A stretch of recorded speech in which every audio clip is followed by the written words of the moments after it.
We are back with another episode. Welcome back to the Parent Network. I am your host, Ashley Aites, and we are going to get started with this week's episode.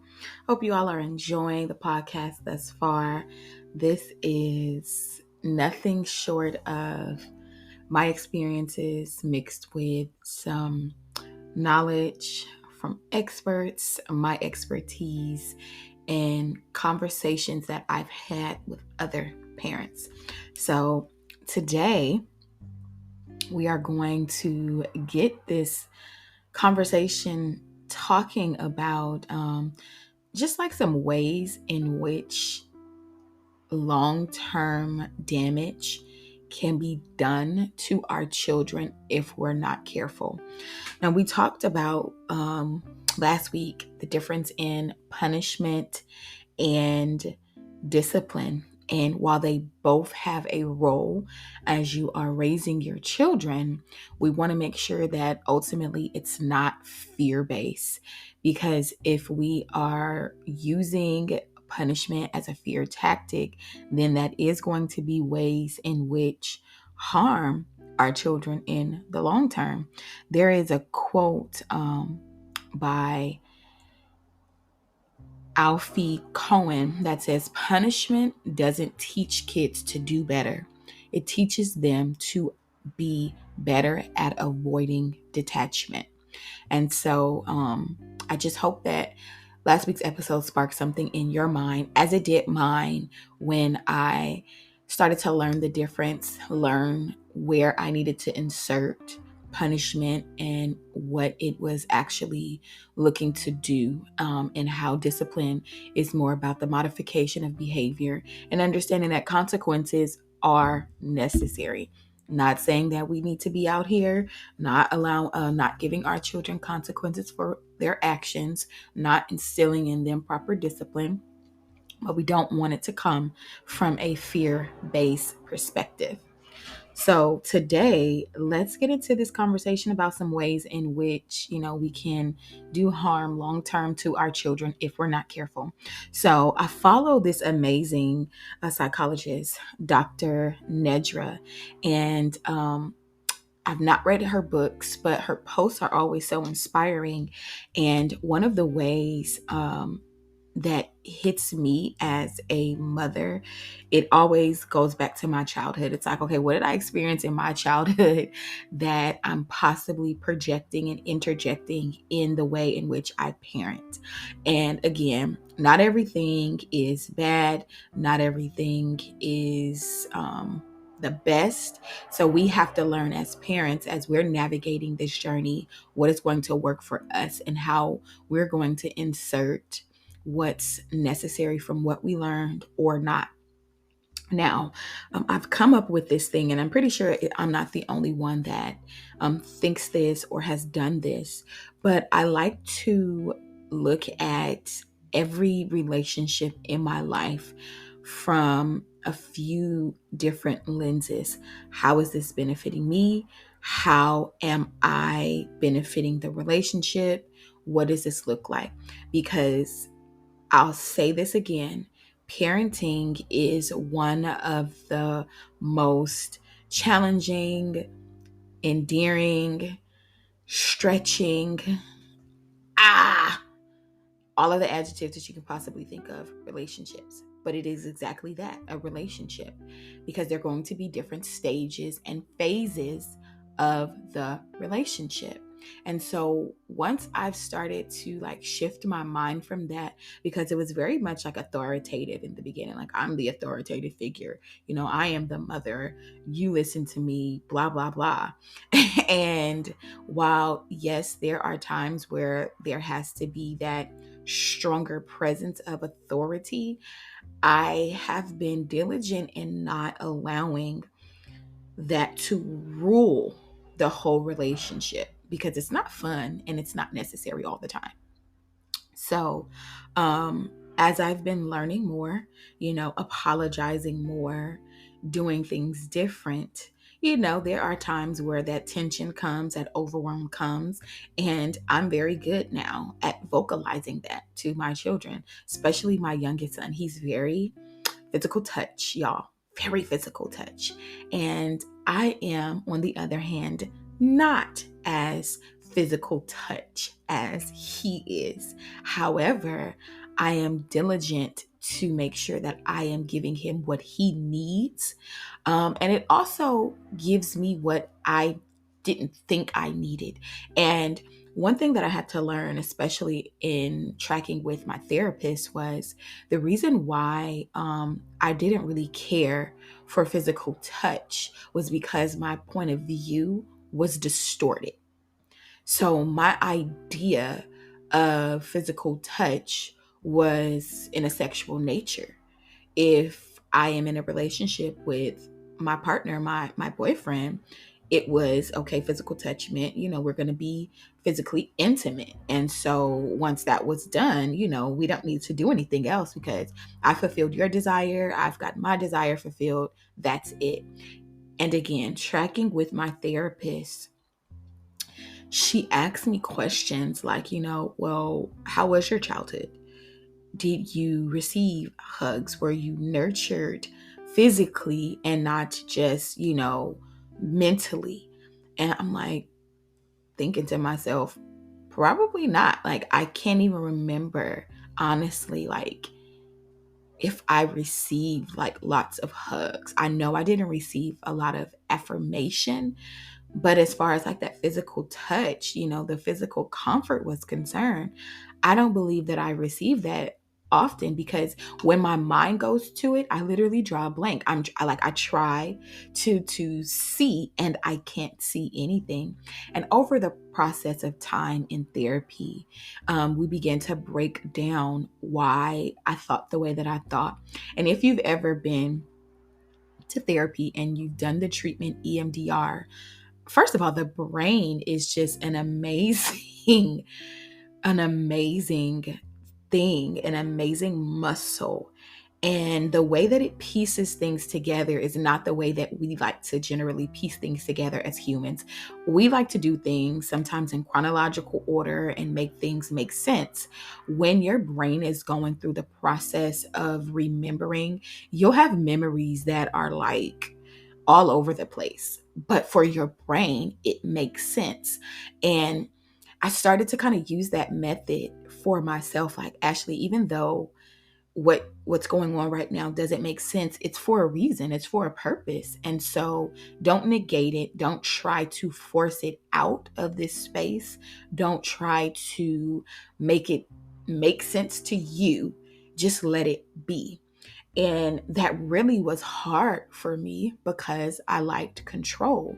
Now, how does that equate to parenting? Well, our kids are creative beings by design. It's how God created all of us to be. It's creative beings because He is the creator.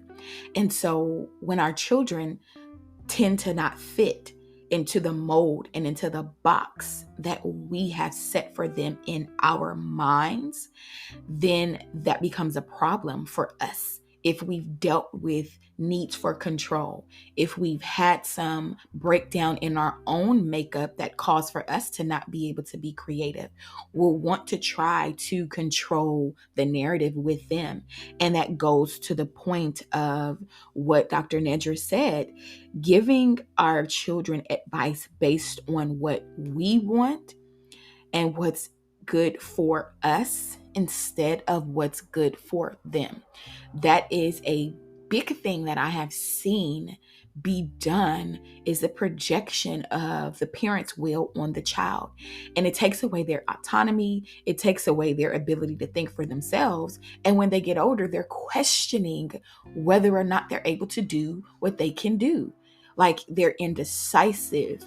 They are perfectionists. They feel this idea of sometimes even social isolation, because if I'm not performing for someone else, then I'm no good. And I can attest to feeling that way um, in my own life and knowing that I did not want that to be for my children as well. So when we are looking at our parenting plan, that's where I was pivoting this to you all. Um, our parenting plan, if you are a single mother, single father, or two-parent household, or you're co-parenting, it is important to have a parenting plan. Now, you may be thinking like, what the heck is a parenting plan? For me, a parenting plan is really just an overall, it gets detailed, but in the beginning, it's an overall goal, an overall vision rather, of what I want my parenting journey to look like. This has nothing to do with my child's behavior, but it has everything to do with me. What do I want my parenting journey to look like? Because I know that I don't want to project my fears or even my goals onto my children. This is why it's important that we learn our children, learn what they're into, take time to really sit and observe them. But I feel like here in America, westernized culture, we are so used to the hustle and the bustle of parenting, and you got to put them in a sport. You need to put them into an activity so that they're around other kids, that they have the social emotional development. Now, while I do believe that children should be around other children to help with the social emotional development, there are some children who do thrive in pockets of recluse from their social network. That's okay. We have the term introvert, extrovert, and introverted nature is very much a part of my life. I recharge in introversion. I recharge in just reclusing, being reclusive and focusing on what I need to focus on.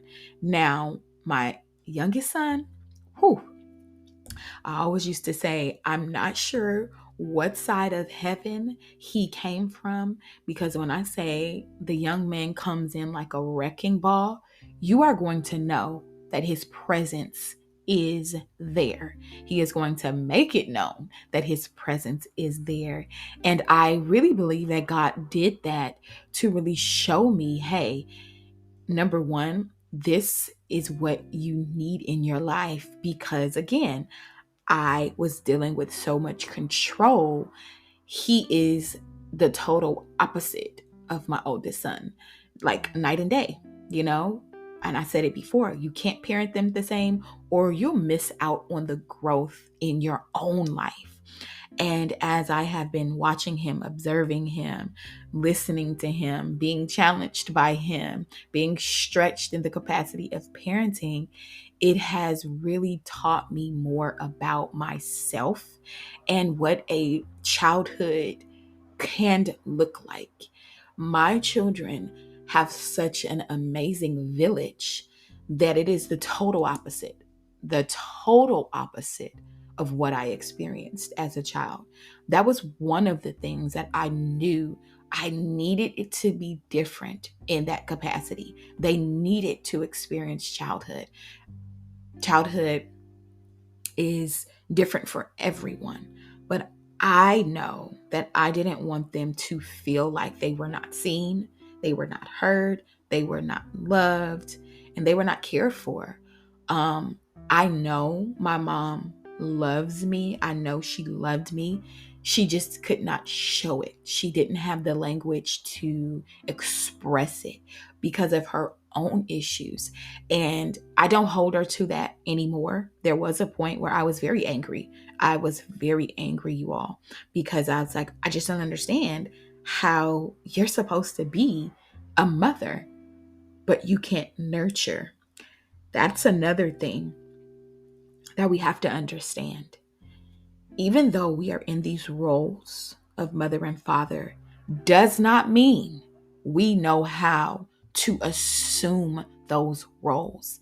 And I was doing some studying, and I was like, it's just like God for me to show me how to be a mother, even though it wasn't shown to me in the way that I desired.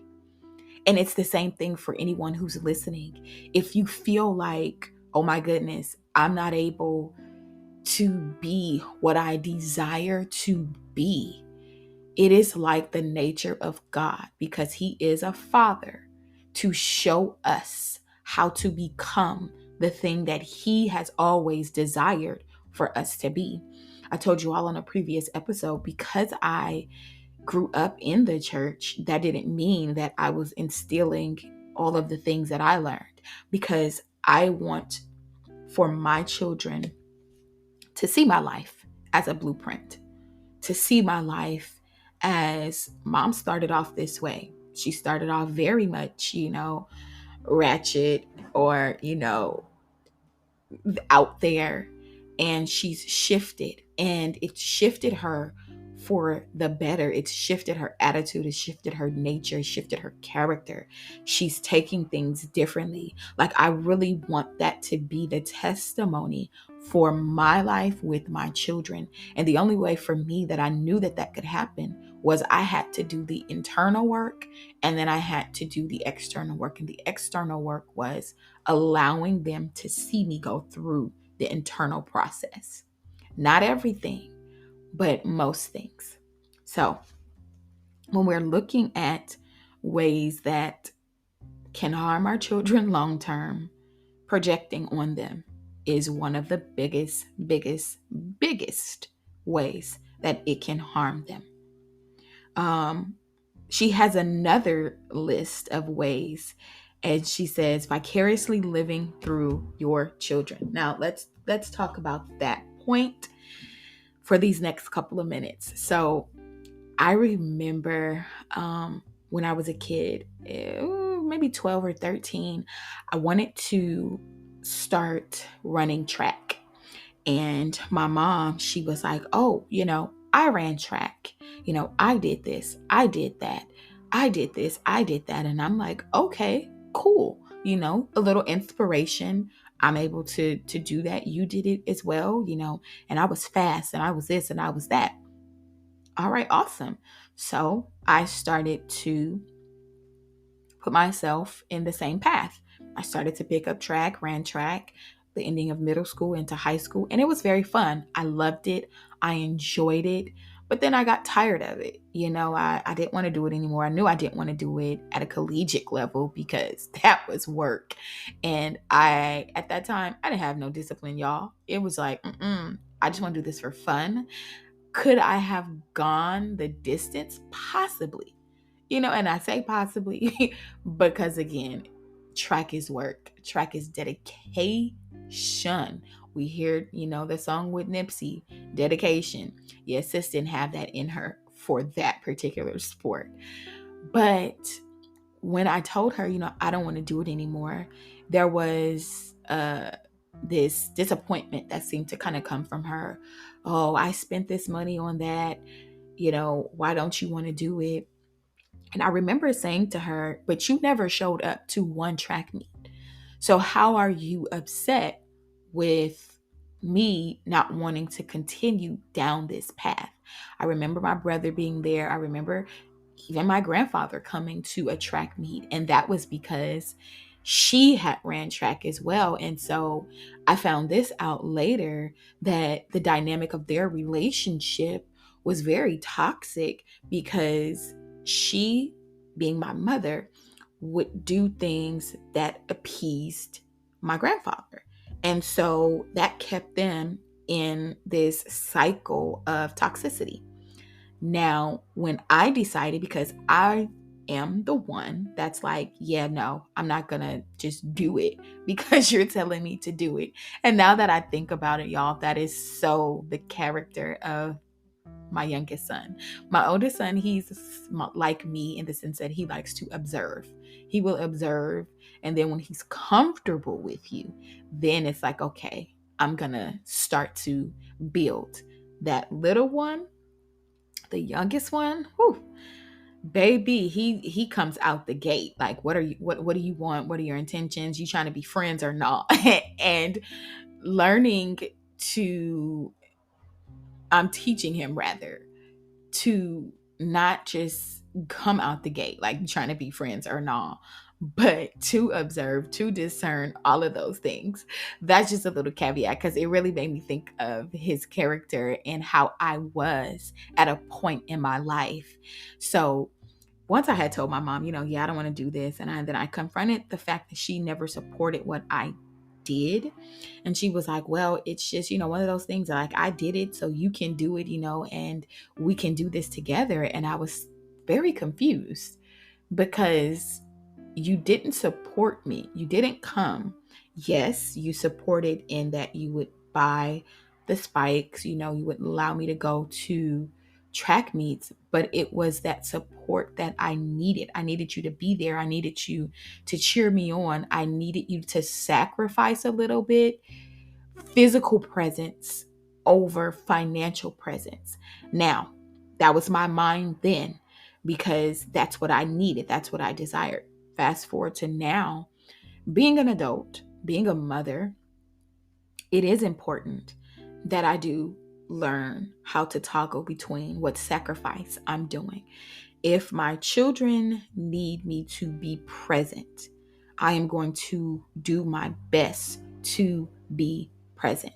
I have made it a mission because my mom wasn't present at 99.97% of the things that took place in my life, that I was going to be physically present for my children. Back to school nights, open house, games, practices, whatever it was. You gonna know I'm here. You're gonna see me being here. You're gonna see me being present, not just physically, but also mentally as well. And so that living through your children's situation, I felt like my mom was doing that a little bit, but I've seen it done in such blatant ways with other parents. When I would be at my kids' practices, you have the dads screaming at their kids, you're not supposed to do this, you're not supposed to do this. And I mean, like, they're 7, 8, and 9, I did it like this. This is how you do it. And while I understand that they are giving them what they have, some of it can seem very much like I'm trying to relive my life through you. And that's very dangerous, again, because I go back to what I said earlier. It takes away their autonomy. It takes away their development, their love for whatever it is that they're doing. Yes, it can be a driving force if it's done the right way, but we want to make sure as parents that we're giving them the space and the opportunity to develop in that thing for themselves. And so when we think about, y'all, like, ways in which we can possibly cause harm to our children long term, whether it's consciously or unconsciously, I always go back to this. Think of how you felt in certain situations. Was it calming? Was it peaceful? Or was it anxious? Was it disturbing? Was it fearful? Let those things be driving forces for you in your parenting journey to not repeat those patterns. Next episode, we're going to talk about, generational curses, and generational habits that can be positive and that are negative, and what are ways in which we can break some of these generational habits that are not building legacy, that are not building foundation for future generations. Because I didn't become really future minded, generation minded, honestly, until after having my second son. My first son, up until he was about 9 years old, I was still very much in survival mode. Very much in survival mode. And it took me a minute to even come out of survival mode. And survival mode for me looked like not being able to ask for help, always in the rat race of trying to produce, being busy, never learning how to rest properly. You couldn't teach me what rest was, because I thought that as long as I was busy, moving, doing, then I was being productive, and I was, in the hustle culture, in the grind culture. And that's not it at all, at least for me. And so for those that are listening If you've found yourself in this space where it's like, I'm possibly giving my children something that I had that was not beneficial, and I know that I want to change it. I know that it's not the best, but I'm unsure of what that looks like. I want you to know that it is possible to pivot in parenting. When you gain information and you let that information sit with you and you weigh that information out against what you're doing, the idea of wisdom is applied knowledge. And so when we start to apply wisdom that we hear, that's when change comes. And so this podcast, this episode is not about shaming anyone, but it is always my job to illuminate an area of your life that you may feel like, I want to do better, but I don't know how to do better. Allow the words that I say, allow what you hear to be your springboard. Pull out your pen, pull out your journal, write down, the pros and cons of how I've shown up thus far as parenting. Write out, what do I want to see different? Write out, what do I want to change? Write these things out, y'all. If you're anything like me, and even if you're not, I challenge you to do this. I am a visual person. So journaling, highlighting things, putting color on my whiteboard so that I can see things in a different perspective helps me so much, because it keeps it before my eyes and it gets into my mind. I like to say, when I write it, I see it. When I speak it and say it, I can become it. It does something in the psyche. And so if you are a parent listening to this and you're like, I want to pivot in parenthood, I want to change some things, and it doesn't need to always be these big grand things. It can be something very much smaller, but it's big to you. There's no lens to that. Just do it. Like I said, write it out, make a plan for it. We talked a little bit about a parenting plan. Make a plan for it. What does that look like? Have these conversations with your co-parent. Have these conversations with your spouse. Have these conversations with your kids. Allow them in. Allow your children into this journey. Don't let it just be from the outside in, but let it be a combo. Let it be a merging together, because you're going to see something beautiful that comes from it. So as always, I want to thank you all for listening to this episode. Again, if you want to reach me, if you want to follow me, go ahead and go to Instagram at _the THEE Parent Network _. That is the Parent Network page, Instagram page. Also on YouTube, the content will be coming out soon. It is at the Parent Network. And if you want to follow me on my personal page, it is on Instagram at the Ashley N8. I will put all that into the description. If you are a mom and you are looking for a mom community, you're looking for a safe space to unpack your bags, to take off the cape, to just be and to nurture you and to learn more about you, the woman, Mama's Lounge is the space for you. I am opening it up this June, and then it will not be open again until towards the end of the year. And so go ahead and send me an email saying that you would like to be a part of this community. I will put the email in the description. I look forward to being back with you all for another episode. Until then,